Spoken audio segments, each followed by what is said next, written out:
When you look at how the United States prepares for potential conflict, there's always a clear difference between political messaging and actual military readiness. Right now, what we're seeing is not just statements from officials or media speculation. It's physical movement, logistical coordination, and real deployment signals. The kind of preparation being discussed involves elite rapid response units like the 82nd Airborne Division, a force specifically trained to deploy anywhere in the world within hours. These are not symbolic troops. They are designed for immediate action in high-risk environments, often being the first boots on the ground when situations escalate beyond control. What makes this even more significant is how these deployments usually happen quietly, without too much public attention, until they are already in motion. Equipment is pre-positioned, supply chains are activated, and command structures are put on standby. This includes coordination between different branches like the United States Department of Defense and U.S. Central Command, which oversees military operations in the Middle East. When both of these entities are actively aligning resources, it signals a level of seriousness that goes far beyond routine defense posture. Another important detail is the nature of readiness. It doesn't just mean having troops available. It means those troops are briefed, equipped, and mentally prepared for multiple scenarios. Whether it's evacuation missions, defensive support for allies, or full-scale engagement, these units are trained to switch roles instantly, depending on how the situation unfolds. That kind of flexibility only comes into play when leadership believes that the situation could shift rapidly, without warning.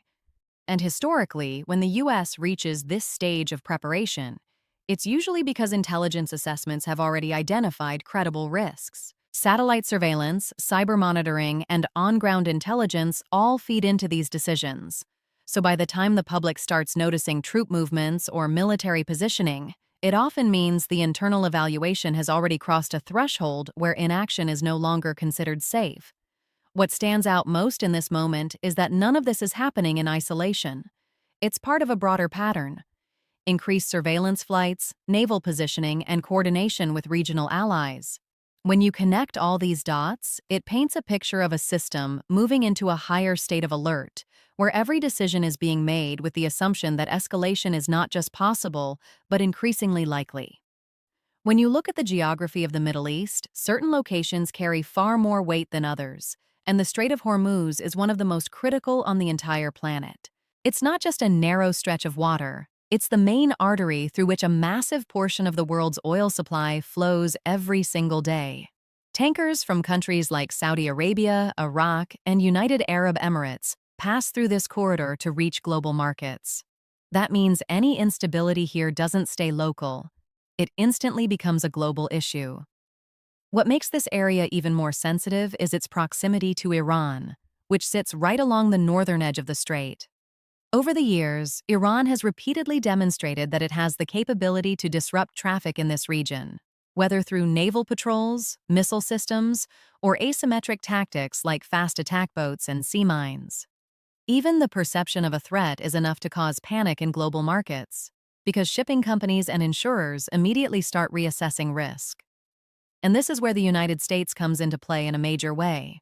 The presence of the United States Navy in and around the Persian Gulf isn't random. It's specifically designed to keep this route open and secure. Aircraft carriers, destroyers, and surveillance systems are positioned to respond quickly to any potential disruption. But when tensions rise, that presence becomes more than just defensive. It becomes a signal. Because once you have multiple military forces operating in such a tight and strategically vital space, the margin for error becomes extremely small. A single miscalculation, a warning shot, or even a misunderstanding between forces can escalate into a direct confrontation much faster than people expect. And in a place like the Strait of Hormuz, that kind of escalation doesn't just involve two countries. It pulls in global stakeholders who depend on that route for energy and trade. At the same time, energy markets are incredibly sensitive to anything happening in this region. Even rumors of conflict can push oil prices up within hours, affecting everything from fuel costs in the United States to manufacturing expenses in Europe and Asia. Investors, governments, and corporations all keep a close eye on this area because they know that stability here directly impacts the global economy. So when military activity increases around these strategic locations, it's not just about positioning forces, it's about controlling one of the most important pressure points in the world. And whoever holds influence over that pressure point holds a significant level of global leverage, especially during times of rising tension. What makes this situation even more intense is that the economic impact isn't something that might happen in the future, it's already unfolding in real time. The moment tensions start rising between countries like the United States and Iran, global markets don't wait for confirmation of conflict. They react instantly, often based on risk perception alone. Traders, investors, and governments begin adjusting their strategies within minutes, because in a globally connected economy, hesitation can mean massive losses. One of the first places where this reaction becomes visible is in oil prices. Since a large portion of the world's oil supply moves through the Strait of Hormuz, any threat to that flow creates immediate uncertainty. Even a small disruption, or just the possibility of one, can push prices upward.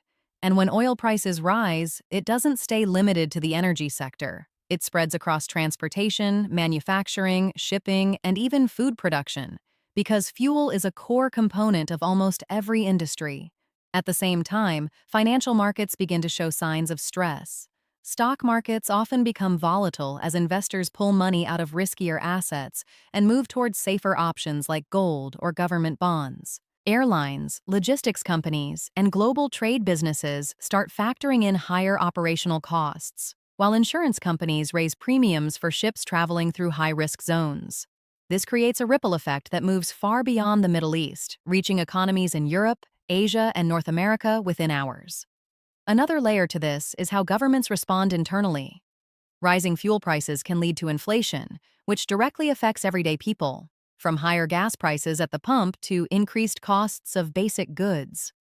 Central banks may start reconsidering interest rates, and policymakers are forced to balance economic stability with geopolitical uncertainty. All of this begins happening before a single full-scale conflict has even started, which shows how sensitive the system really is.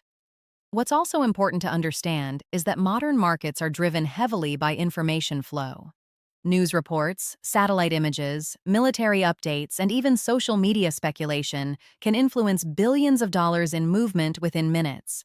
So when credible reports emerge about troop deployments, naval activity, or rising tensions, the reaction is immediate and widespread. It's no longer about waiting for official announcements. The market moves on anticipation. And this is what makes the current situation so different from something distant or hypothetical. The economic consequences are already in motion, quietly building pressure in the background. Every new development, every shift in military posture, and every political statement adds another layer of uncertainty, pushing the global economy into a more fragile and reactive state where even a small trigger can lead to disproportionately large consequences. What makes this situation especially complex is that the United States is not choosing between diplomacy and military action. It's actively pursuing both at the same time. On one side, officials from the United States Department of State are engaging in back-channel talks, working with allies, and trying to create some kind of off-ramp that could reduce tensions. These diplomatic efforts often happen quietly, sometimes through intermediaries, sometimes through international organizations, and sometimes through indirect communication where messages are passed without direct contact. The goal is simple on the surface: prevent escalation, but the process behind it is extremely layered and delicate. At the same time, while those conversations are happening, the United States Department of Defense is moving in a completely different lane, focusing on preparedness. Military planners are not waiting to see if diplomacy succeeds. They are preparing for the possibility that it fails. That means repositioning forces, increasing surveillance, coordinating with allies, and ensuring that response options are ready at a moment's notice. This dual-track approach isn't unusual, but it becomes far more visible and intense during high-stakes situations like this. What's interesting here is how these two strategies actually depend on each other. Diplomatic pressure often works best when it's backed by credible military capability. In other words, negotiations carry more weight when the other side knows there is a real consequence if talks break down. That's why military movements are sometimes as much about signaling as they are about actual readiness. They send a message without words, a message that says, "We are prepared for any outcome." But this also creates a very tight balancing act. If the military posture becomes too aggressive, it can undermine diplomacy by making the other side feel cornered or threatened, which reduces the chances of compromise. On the other hand, if diplomatic efforts appear too soft without visible strength behind them, they may not be taken seriously. So both tracks have to move forward carefully, constantly adjusting based on how the other side responds. Another layer to this is coordination with allies. Countries aligned with the North Atlantic Treaty Organization and regional partners are also watching closely and aligning their own strategies. Diplomatic conversations are not just bilateral, they often involve multiple stakeholders who all have different interests, concerns, and thresholds for risk. At the same time, military coordination with these allies ensures that if a situation escalates, responses are not fragmented or delayed. This overlap between diplomacy and military readiness creates an environment where every move has multiple interpretations. A single action, like deploying additional forces or proposing a ceasefire, can be seen as either a step toward peace or a preparation for conflict, depending on the perspective. That ambiguity adds to the tension, because neither side is fully certain how far the other is willing to go. And in moments like this, timing becomes everything. Diplomatic windows can close quickly if events on the ground escalate faster than negotiations can keep up. At the same time, military decisions often have to be made in advance, based on projections rather than confirmed outcomes. So both tracks continue moving forward simultaneously, each one shaping and influencing the other in real time. What makes the situation even more tense is how Iran's response to diplomatic efforts is being interpreted across the global stage. When proposals or ceasefire ideas are presented and then pushed back or rejected by Iran, it doesn't just end a conversation, it sends a signal. A signal that compromise, at least for now, is either not acceptable or not aligned with their current strategic goals. And in high-stakes situations like this, signals matter just as much as actions, because they shape how the other side prepares its next move. From the perspective of the United States and its allies, a negative response raises immediate concerns about where things are heading. It suggests that diplomatic channels are becoming narrower, more fragile, and potentially less effective with each passing day. That doesn't mean communication stops entirely. There are almost always back channels open. But it does mean that the chances of reaching a quick or peaceful resolution become significantly lower. At the same time, Iran's position is not happening in isolation. It's influenced by internal politics, regional alliances, and long-standing tensions that go back years. Decisions are shaped by how leadership in Tehran views both immediate threats and long-term strategy. Accepting a proposal could be seen as a sign of weakness domestically or regionally, while rejecting it could reinforce a position of strength and resistance. So every response is carefully calculated, not just for the outside world, but for internal perception as well. Another layer to consider is how this affects regional dynamics. Countries across the Middle East are closely watching Iran's stance, trying to anticipate what comes next. Some may begin increasing their own military readiness, while others may push harder for diplomatic solutions behind the scenes. The rejection of proposals can create a ripple effect where multiple nations adjust their strategies simultaneously, increasing the overall level of tension in the region. There's also the risk of misinterpretation.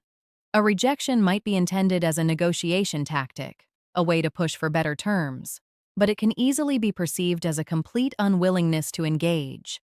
And when that perception takes hold, it can influence how quickly other countries shift from diplomacy to deterrence.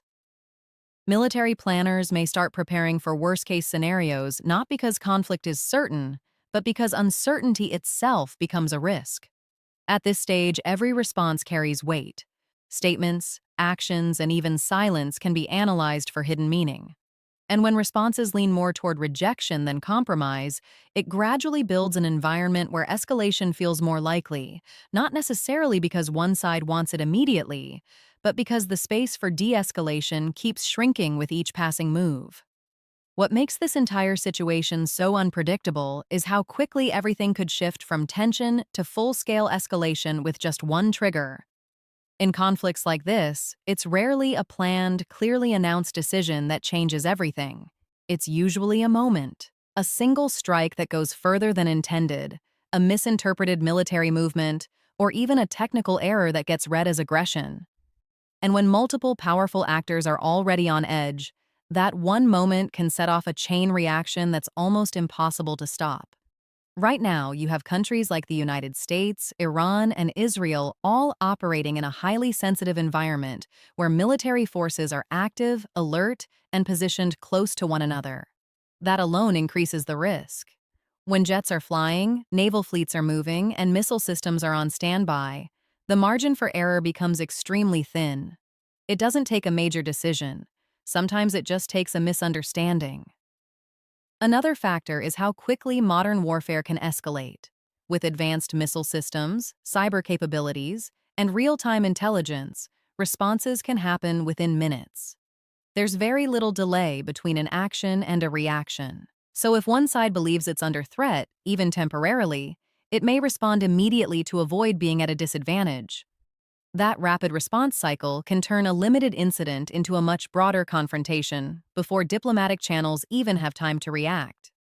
There's also the issue of indirect involvement turning direct. Up until a certain point, conflicts can remain contained through proxies or limited engagements. But the moment direct strikes occur between major players, the situation changes completely. If, for example, an attack leads to significant damage or casualties, public pressure, political expectations, and strategic calculations all start pushing toward a stronger response.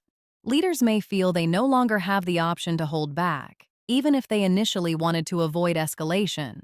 At the same time, global alliances add another layer of complexity. The involvement of one country can automatically pull others into the situation, either through formal agreements or strategic interests.